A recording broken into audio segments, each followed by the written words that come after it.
जय राधा माधव कुंज बिहारी।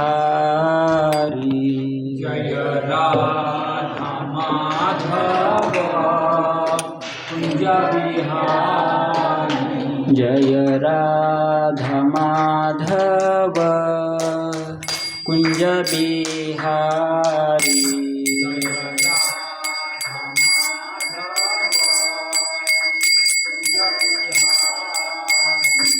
जय गोपी जना वल्लभ गिरिवरधारी।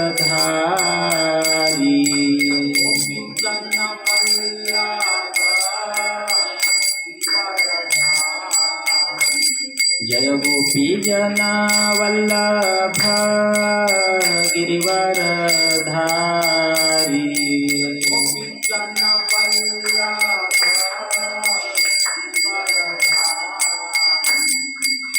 यशोदानंदन व्रज जन रंजन।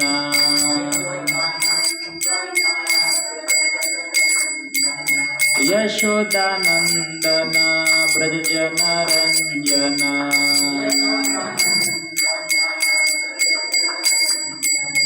यमुना तीर बनचारी।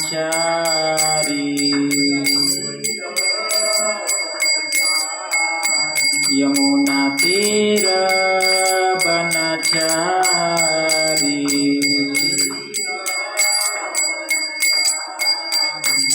जय राधा माधव कुंज बिहारी।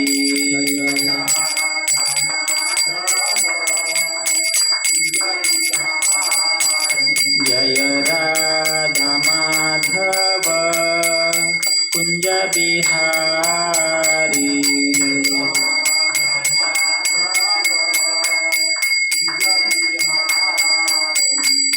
हरे कृष्णा कृष्णा कृष्णा हरे हरे। हरे राम राम राम हरे हरे। हरे कृष्णा कृष्णा कृष्णा हरे हरे। हरे राम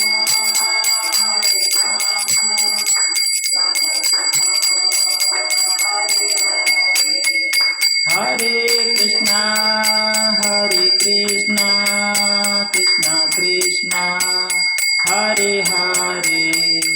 हरे राम राम राम हरे हरे। हरे कृष्णा कृष्णा कृष्णा हरे हरे। हरे राम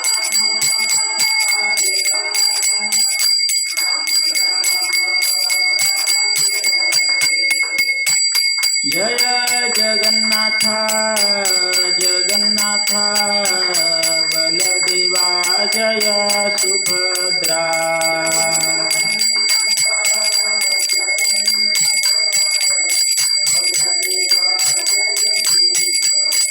जय गौरनिताय गौरनिताय गौरनिताय जय गौरनिताय।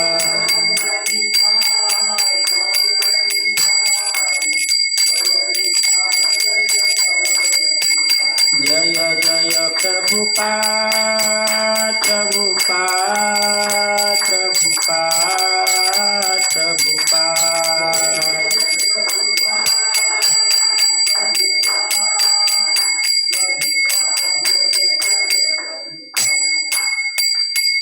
कलियुग पावन हरिनाम संकीर्तन की जय। श्री प्रभुपाद की जय।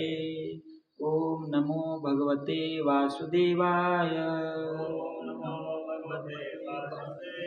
ओम नमो भगवते वासुदेवाय। ओम नमो भगवते वासुदेवाय। नारायणं नमस्कृत्य नरं चैव नरोत्तमं देवीं सरस्वतीं व्यासं ततो जयमुदीरये। नष्टप्रायेषु अभद्रेषु नित्यं भागवत सेवया भगवती उत्तमश्लोके भक्तिर्भवति नैष्टिकी। श्रीमद्भागवतम स्कंद नंबर है 11, श्लोक नंबर है 7, अध्याय नंबर है 7 और श्लोक नंबर है 1। और इस जो अध्याय है इसका शीर्षक है भगवान कृष्ण उद्धव को उपदेश देते। भगवान कृष्ण द्वारा उद्धव को उपदेश। श्री भगवानुवाच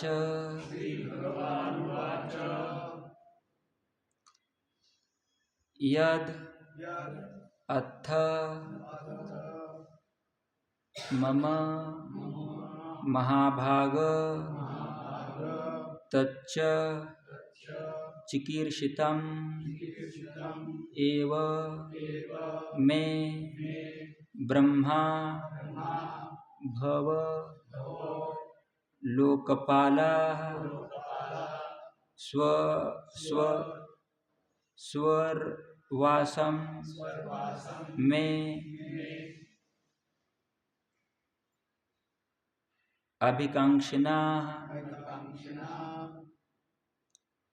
श्री भगवानुवाच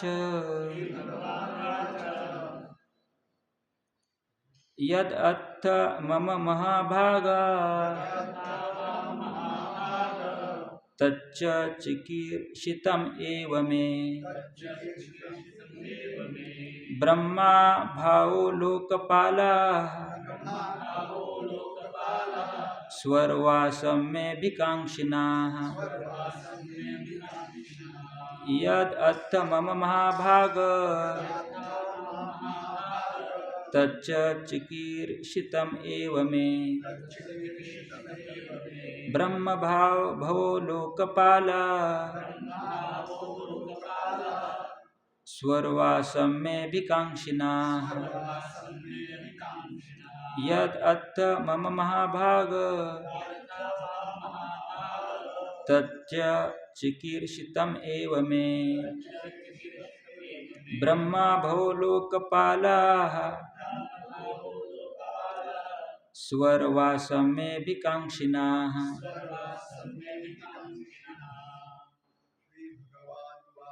श्री भगवानुवाच यद अथ मम महाभाग तच्चिकीर्षितम् एव मे ब्रह्मा भवो लोकपालः स्वर्वासं मे भिकांक्षिणाः। श्री भगवानुवाच यदथ मां महाभाग तच्चिकीर्षितम् एव मे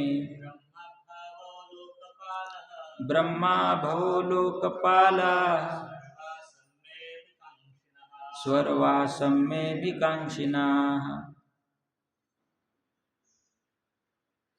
शब्दशार्थ है श्री भगवान उवाच भगवान ने कहा यत जो अथ तुमने मुझसे कहा माम मुझसे महाभाग हे अत्यंत भाग्यशाली उद्धव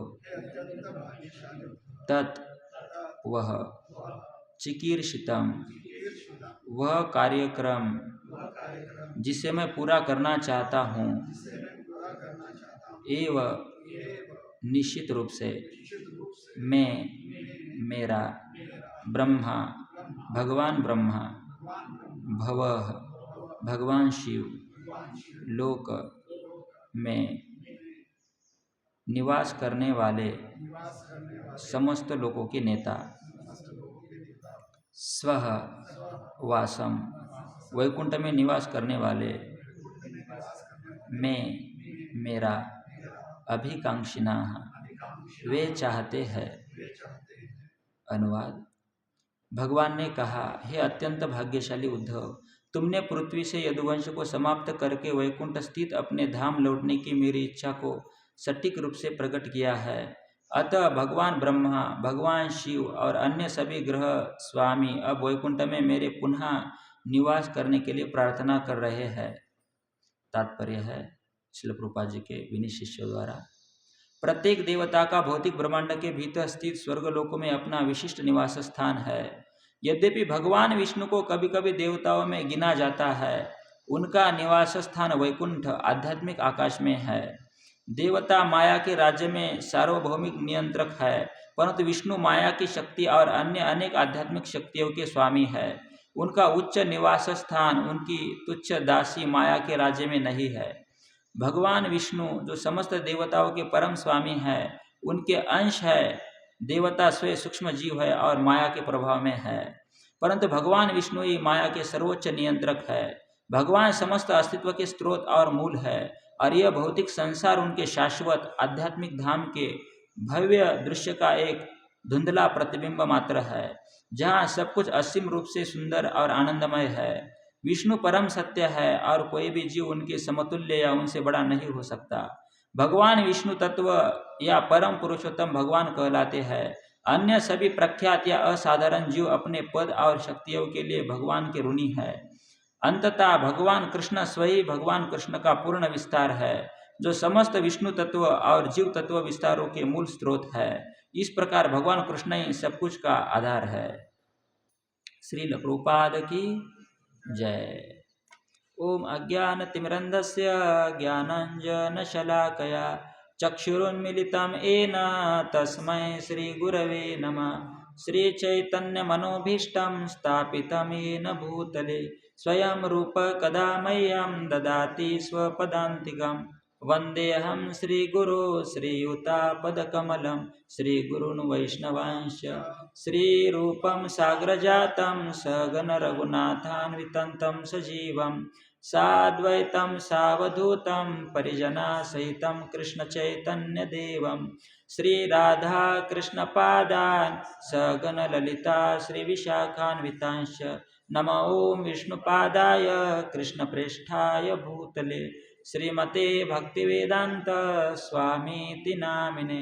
नमस्ते सारस्वते देवे गौरवाणी प्रचारिणे निर्विशेषा शून्यवादी पाश्चात्य देशतारिणे। जय श्री कृष्ण चैतन्य प्रभु नित्यानंद श्री अद्वैत गदाधर श्रीवास आदि गौरभक्तवृंद। हरे कृष्णा कृष्णा कृष्णा हरे हरे, हरे राम राम राम हरे हरे। हरे कृष्णा। तो आज की कथा में सभी भक्तों का बहुत बहुत स्वागत करते हैं। और आज हम श्री श्री जगन्नाथ भगवान बलदेव सुभद्रा माई गौरनीता और श्रील प्रभुपाद जी की कृपा से ये जो तात्पर्य है इसे हम समझने का प्रयास करते हैं। तो इसके पहले हमने सुना है कि बहुत सारी चीज़ें उद्धव जी ने कृष्ण को कही थी। उनको ऐसा पता हुआ था कि भगवान कुछ समय में ही निजधाम जाने की तैयारी कर रहे हैं। तो उद्धव ने कहा था कि आप जाओगे तो हम यहाँ पर नहीं रह सकते। बहुत सारी चीज़ें कहा और अंत में कहा कि आपको जाना है तो ऐसा करो, हमें भी साथ में लेके जाइए, है ना। आपके सिवा हम यहाँ रह नहीं सकते हैं, है ना। क्योंकि हमारे भक्तों का कैसा है, आपकी सेवा करना यही है। आप चले जाओगे तो आपका संग, आपका झूठन, है ना, आपकी सेवा, हमें अभी जैसी मिल रही है ऐसी नहीं मिलेगी, इसलिए आपको छोड़कर हम नहीं रह सकते, ऐसा उनका कहना था। तब बहुत महत्वपूर्ण बात इस श्लोक में कहा है, भगवान उवाच, मतलब भगवान ने कहा है, और भगवान का पहला ही श्लोक है। इसमें कृष्ण कहते हैं उद्धव जी को कि आप जो कह रहे हैं, जो अंदाज है आपका कि हम निजधाम जाने वाले हैं, तो ये तो सही बात है ना। भगवान कहते हैं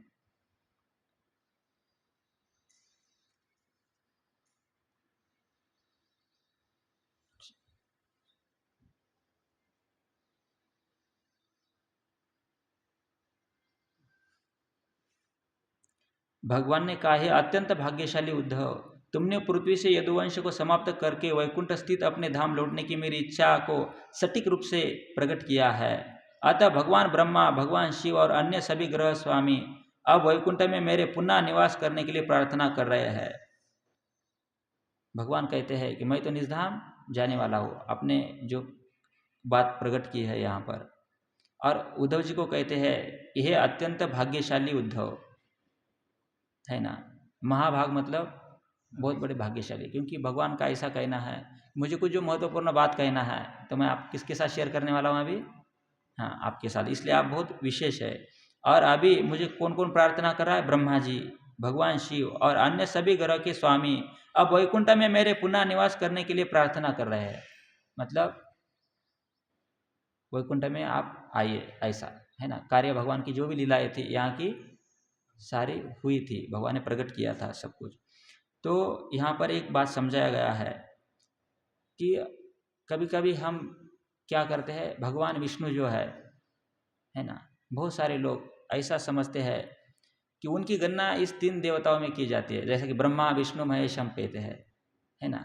हमारे सृष्टि का पालन, संहार और इस सृष्टि का उत्पन्न करना, ये 3 देवता करते हैं। तो तात्पर्य में ऐसा कहा गया है कि कभी कभी हमें ऐसा लगता है फिर विष्णु भी देवताओं में उनका काउंट है, इसका मतलब वो भी क्या है, हाँ हमने ये समझना चाहिए कि भगवान कौन है, स्वयं खुद भगवान है ना। कुछ कार्य करने के लिए, है ना, गर्भोदक्ष विष्णु के रूप में वो हर एक ब्रह्मांड में होते हैं। इसका अर्थ ऐसा नहीं कि उनको कौन से कैटेगरी में हमने गिनना चाहिए, देवताओं की कैटेगरी में गिनना चाहिए, है ना। भगवान तो भगवान ही है। इसलिए इस श्लोक में यह हमें पता समझ में आ रहा है कि भगवान को कौन कौन प्रार्थना कर रहा है।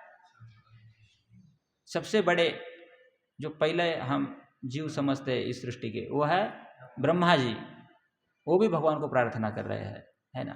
शिव जी, वो भी भगवान को प्रार्थना कर रहे हैं। और भी अन्य देवता है, अलग ग्रहों के स्वामी ऐसा कहा गया है, वो भी भगवान को क्या कर रहे हैं, सब भगवान को क्यों प्रार्थना कर रहे हैं।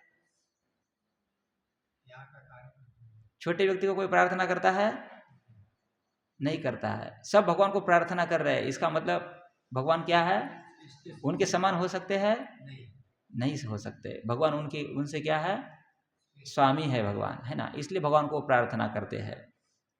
और प्रत्येक देवता का भौतिक ब्रह्मांड के भीतर स्थित स्वर्गलोक में अपना विशिष्ट निवास स्थान है।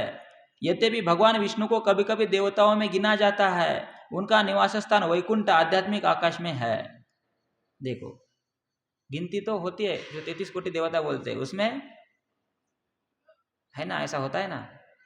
क्या उदाहरण देंगे हम, मतलब उनके अंदर उनकी गिनती होती है, लेकिन वो उनसे हाँ उच्च होते हैं। होता है ना कभी कभी, विद्यार्थी का हम उस दिन उदाहरण देखा था ना, टीचर भी विद्यार्थी को क्या करते हैं, कैसा पढ़ाते हैं, उसकी लेखनी हाथ में पकड़ते हैं, उसका हाथ हाथ में पकड़ते हैं और वो भी बोलते हैं लिखो ABCD, है ना। देखो विद्यार्थी तो ऐसा सारा कार्य कर रहे हैं, उनको विद्यार्थी बोलना चाहिए हमने, उनको नहीं आता है ऐसा बोलना चाहिए। उनके हाथ में लेखनी है, लेकिन वो टीचर, हाँ उनको शिक्षा देने के लिए वो क्या कर रहे हैं, हाथ में लेखनी पकड़ते हैं, है ना। लेकिन उनका ज्ञान, वो टीचर गुरु है उनके, है ना। ऐसा भगवान का जो कार्य है भौतिक जगत में, वो लगता है ब्रह्मा जी जैसा और शिव जी जैसा ही है। देखो ब्रह्मा जी कितना महत्वपूर्ण कार्य करते हैं, सारी सृष्टि की उत्पत्ति करते हैं। शिव जी सारे सृष्टि का संहार करते हैं, और उसमें एक पार्ट है सारे जीवों का पालन पोषण करना। मतलब इनका भी स्थान इनके समान ही हो सकता है। हमारे बुद्धि से हम विचार करेंगे तो हमें ऐसा ही लगता है, लेकिन यहाँ पर स्पष्ट कहा गया है सारे देवताओं का निवास स्थान क्या है?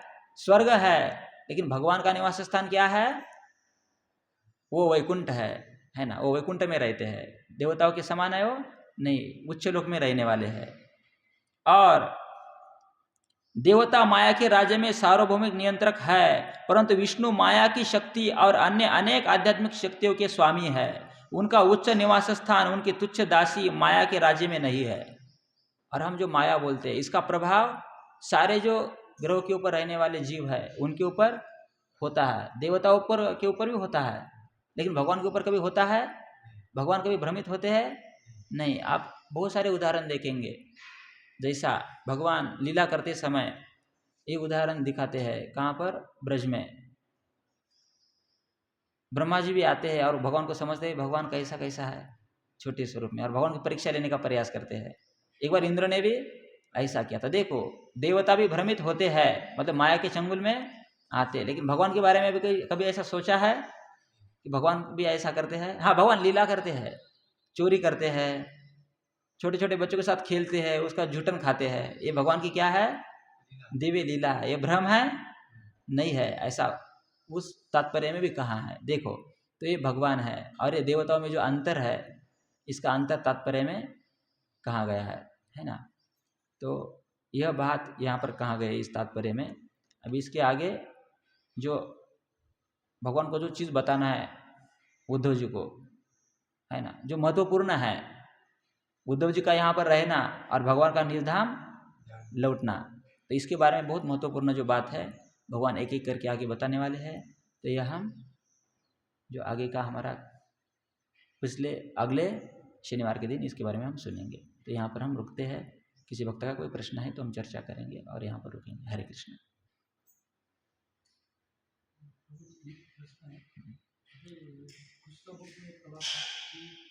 भगवान भले लीला करने के लिए यहाँ पे आते हैं, लेकिन वो नित्य वो उनके धाम में भी रहते हैं।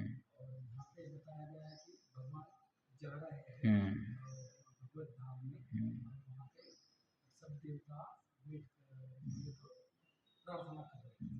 बहुत अच्छा प्रश्न है। कभी कभी लगता है भगवान यहाँ पर आते हैं, मतलब वैकुंठ में नहीं है। हमारा ऐसा होता है ना, हम घर में होते तो मंदिर में नहीं होते, मंदिर में होते तो घर में नहीं होते। देखो, हम हमारे कैलकुलेशन से भगवान को क्या करते हैं? देखते हैं। लेकिन भगवान ऐसे है, उनका कहीं पर अभाव नहीं होता है। यहाँ पर होते तो वैकुंठ में भी है ना, वहाँ पर भी भगवान है, लेकिन लीला करने के लिए यहाँ पर भगवान प्रकट हुए। तो ये वो समय है भगवान का। यहाँ की लीला क्या करना है भगवान को? हाँ, समाप्त करना है ना। समाप्त करने के बाद कहाँ जाएंगे भगवान? उसी वक्त पे भी वो वैकुंठ है वैकुंठ में भी है। हाँ, वैकुंठ में भी उसी वक्त पे है भगवान, और नित्य भगवान की जो लीला है वैकुंठ में भी चलती है ना। लेकिन यहाँ की जो लीला है भगवान को क्या करना है? अभी बंद करना है ना। तो एक निमित्त है कि सारे देवता आए हैं, भगवान को विनंती कर रहे हैं कि हे भगवान, आप अभी भगवतम चले जाइए। इसका अर्थ यह नहीं है कि भगवान वहाँ पर अभी नहीं है, ऐसा वहाँ पर भी भगवान है।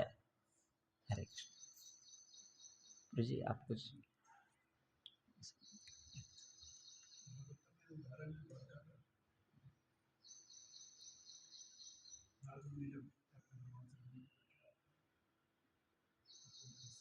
हाँ हाँ, एक भागवतम में एक कथा आती है।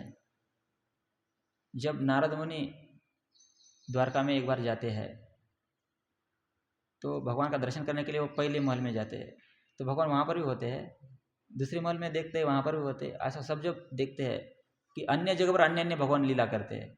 किसी जगह पर भगवान लेटे होंगे, किसी जगह पर बैठे होंगे, किसी जगह पर अन्य कार्य करते होंगे। जब इसका कंक्लूजन ये निकला था कि वो देखते तो सभी जगह भगवान है। मतलब देखो, हमारे जैसा भगवान का नहीं होता है। हम यहाँ पर है, मतलब वहाँ पर, ये हमारे जीव की लिमिटेशन है। और ये भगवान का ये क्या है,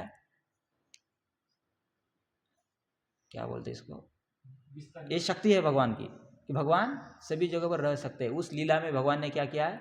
हमें शिक्षा दिया है कि भगवान का कहीं किसी जगह पर अभाव, कमी नहीं होती है।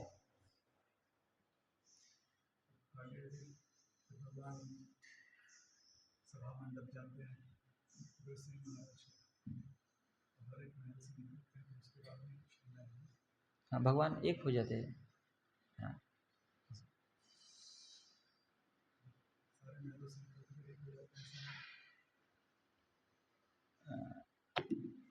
हाँ, जब उग्र सभा में जाते थे भगवान, तो फिर निकलते थे, मतलब ऐसा दिखाई नहीं देते कि सब एक जगह आए और एक बन गए हैं।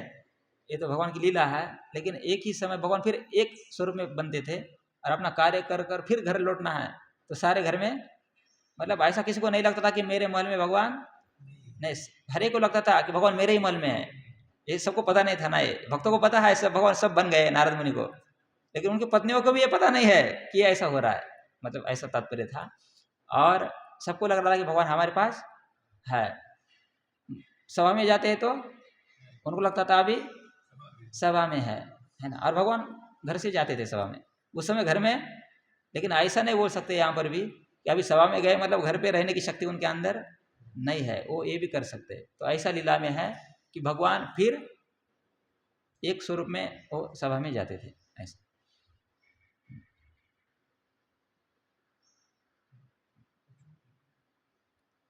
हरे कृष्ण, हरि बोल।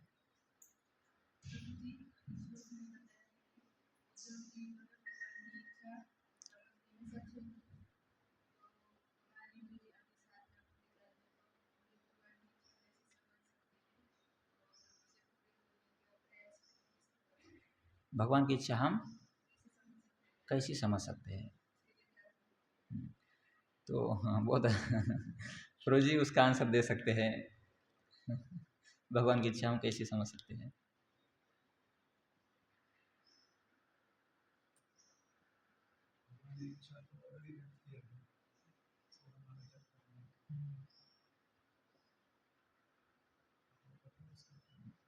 भगवान ने की इच्छा यह है कि जो सारे जीव है वो संसार में भगवान को भूल गए हैं, जीवन का उद्देश्य भूल गए हैं। तो इसके लिए हमने क्या करना चाहिए? भगवान को पहचाना। पहले तो हमने अपने आप को समझना चाहिए हम क्या है, और दूसरा भगवान के साथ हमारा क्या रिलेशन है ये समझना चाहिए हर एक जीव ने।